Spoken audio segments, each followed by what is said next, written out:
तो आज हम बात कर रहे हैं जेन ज़ी की ज़हनी सेहत पर। जो रिसर्च हमारे पास है वो एक किस्म के ग्लोबल क्राइसिस की तरफ इशारा कर रही है इस जनरेशन के लिए। बिल्कुल। और ये सिर्फ नंबर्स नहीं है, ये एक गहरी तब्दीली है। सोर्सेज बताते हैं कि तकरीबन आधे नौजवान शदीद डिप्रेशन या एंजाइटी महसूस करते हैं। आधे? ये तो बहुत ज़्यादा है। जी हाँ, पिछली नस्लों से कहीं ज्यादा। और पाकिस्तान जैसे मुल्कों में सिचुएशन और भी आप कह सकती हैं पेचीदा है। हेल्थ बजट का सिर्फ 1% मेंटल हेल्थ के लिए। सिर्फ 1%? हाँ, मतलब पॉलिसी लेवल पर प्रायोरिटी बहुत कम है और ट्रीटमेंट गैप 90% तक है। रिसोर्सेज की कमी, सोशल स्टिग्मा, ये सब मिलकर मसले को बढ़ा रहे हैं। तो आज हम इन्हीं सोर्सेज की बुनियाद पर समझने की कोशिश करेंगे कि जेन ज़ी को क्या चैलेंजेस दरपेश हैं, सोशल मीडिया का, कल्चरल फैक्टर्स का क्या रोल है और ये जनरेशन खुद कैसे इसे डील कर रही है। चलें इसको थोड़ा गहराई में देखते हैं। पहले इस क्राइसिस की सिवेरिटी की बात करते हैं। आपने कहा 47% depression, 55% anxiety, 50% long term stress में है। इसका मतलब क्या है रोजमर्रा की जिंदगी में? इसका मतलब है कि नौजवानों की जो इमोशनल रेजिलियंस है वो शायद कम हो रही है। तन्हाई भी एक बहुत बड़ा मसला है। रिपोर्ट्स में 45% से 73% तक फिगर्स आती हैं। इतना ज्यादा लोनलीनेस? जी। और पाकिस्तान में जहाँ कल्चर है कि जज्बात छुपाओ, मर्द रोते नहीं, वहाँ ये चीज़ें और दब जाती हैं और अंदर ही अंदर बढ़ती हैं। और फिर वो बजट वाली बात, रिसोर्सेज की कमी। ये तो एक विशियस साइकिल लग रहा है। और इस सब में सोशल मीडिया, इसका क्या रोल है? सोर्सेज कहते हैं ये दो धारी तलवार है। सही कहा, बिल्कुल दो धारी तलवार है।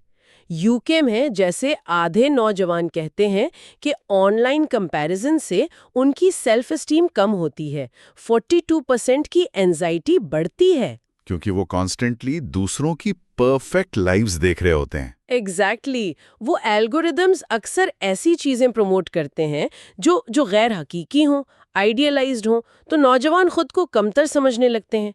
फिर वो फोमो है, फियर ऑफ मिसिंग आउट। हाँ, ये फोमो तो बहुत सुना है। जी, ये एहसास कि बाकी सब लोग ज्यादा मजे कर रहे हैं, ज्यादा अच्छी जिंदगी गुजार रहे हैं और हर वक्त परफेक्ट दिखने का प्रेशर, ये सब डिप्रेशन बढ़ाता है। लेकिन लेकिन लेकिन ये भी है कि कुछ नौजवान ऑनलाइन कम्युनिटीज में सपोर्ट भी ढूंढ लेते हैं, कनेक्शन मिलता है उन्हें वहां। मगर रिसर्च ये भी बताती है कि दिन में 3 घंटे से ज्यादा सोशल मीडिया यूज करना डिप्रेशन और एंजाइटी के हाई रिस्क से जुड़ा हुआ है। अच्छा, 3 घंटे, ये स्पेसिफिक है। लेकिन एक इंटरेस्टिंग बात ये भी है कि इतने चैलेंजेस के बावजूद ये जनरेशन शायद पहली बार मेंटल हेल्थ पे इतना खुलकर बात कर रही है। ये बिल्कुल सही पॉइंट है। जेन जी मेंटल हेल्थ की जुबान समझती है, यूज करती है।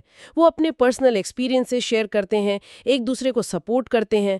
इस तरह वो स्टिग्मा को भी तोड़ रहे हैं। पाकिस्तान में भी ऐसा हो रहा है? हाँ, कुछ हद तक। नौजवान आर्टिस्ट हैं, सेलिब्रिटीज हैं जो फैमिलीज को कह रहे हैं कि बच्चों की सुने। पॉप कल्चर में, फैशन में भी ये नजर आता है। ब्रांड्स हैं जैसे रेयर ब्यूटी या मैड हैप्पी जो मेंटल हेल्थ अवेयरनेस को प्रमोट कर रहे हैं। कल्चरल एस्पेक्ट भी इम्पोर्टेंट है। पाकिस्तान, साउथ एशिया में वो लड़के नहीं रोते वाली सोच। जी, वो जज्बात के इजहार में एक बड़ी रुकावट है। फिर तालीमी प्रेशर, फैमिली का प्रेशर बहुत शदीद है। रिसर्च है पाकिस्तान और इंडिया से कि ये प्रेशर नौजवानों को परेशानी छुपाने पर मजबूर करता है। और फिर वो शायद पैनिक अटैक्स की शक्ल में निकलता है। बिल्कुल। और स्कूल्स में कोपिंग मैकेनिज्म्स, स्ट्रेस मैनेजमेंट सिखाना, इसकी कमी है। ग्लोबल लेवल पर भी देखें तो 60% नौजवान दुनिया के हालात से, climate change, conflicts, overwhelmed feel करते हैं। तो इदारे क्या कर रहे हैं? स्कूल्स, वर्कप्लेसेस, क्या वो इस हकीकत को तस्लीम कर रहे हैं? कुछ बेहतरी आ रही है लेकिन रफ्तार बहुत स्लो है। अमेरिका में जैसे आधे नौजवानों को स्कूल में कुछ ना कुछ मेंटल हेल्थ सपोर्ट मिलती है। कंपनीज भी समझ रही हैं कि जेन-ज़ी को अट्रैक्ट करने के लिए मेंटल वेलनेस बेनिफिट्स जैसे काउंसलिंग, फ्लेक्सिबल आवर्स देना जरूरी है। और पाकिस्तान में? वो president youth mental health programme का जिक्र था। जी, कोशिशें हो रही हैं हुकूमती सतह पर भी, लेकिन रुकावटें अभी भी बहुत बड़ी हैं, जैसा आपने पहले इशारा किया। हाँ, जैसे कि देखें, कॉस्ट एक बहुत बड़ा मसला है। पाकिस्तान में थेरेपी के लिए इंश्योरेंस कवरेज ना होने के बराबर है। फिर ट्रेन्ड प्रोफेशनल्स की कमी है और सबसे बढ़कर वो सोशल स्टिग्मा, इलाज से जुड़ा हुआ। और वो बजट वाला पॉइंट तो है ही, 1% से भी कम। एग्जैक्टली ये बुनियादी मसला है। टेक्नोलॉजी की बात करें तो मेंटल हेल्थ एप्स हैं, ऑनलाइन थेरेपी है, जेनजी ये यूज कर रही हैं। हाँ, बिल्कुल कर रही हैं। ऐप्स जैसे हेडस्पेस, काम, ऑनलाइन थेरेपी भी। और रिसर्च कहती है कि वर्चुअल काउंसलिंग इफेक्टिव हो सकती है। लेकिन ये टूल्स इंसानी ताल्लुक का वो जो रियल ह्यूमन कनेक्शन होता है उसका नैमुल बदल नहीं है। और कॉन्स्टेंटली ऑनलाइन रहना, स्क्रीन टाइम, उसके अपने नुकसानात हैं। क्रॉनिक स्ट्रेस, नींद की कमी, फोकस के मसाइल, तो ये हेल्पफुल हैं, पर इन्हें असल जिंदगी की केयर के साथ मिलाना जरूरी है। तो इन सब बातों का निचोड़ क्या है? सोसाइटल लेवल पर इसके असरात क्या हैं और हल क्या हो सकते हैं? असरात तो वाज़ेह हैं। वर्क प्लेसेस अफेक्ट हो रहे हैं, इकोनॉमी अफेक्ट हो रही है। सोर्सेज बताते हैं 54% ने स्ट्रेस की वजह से काम छोड़ा। लोनलीनेस सोसाइटल हेल्थ के लिए अच्छी नहीं है।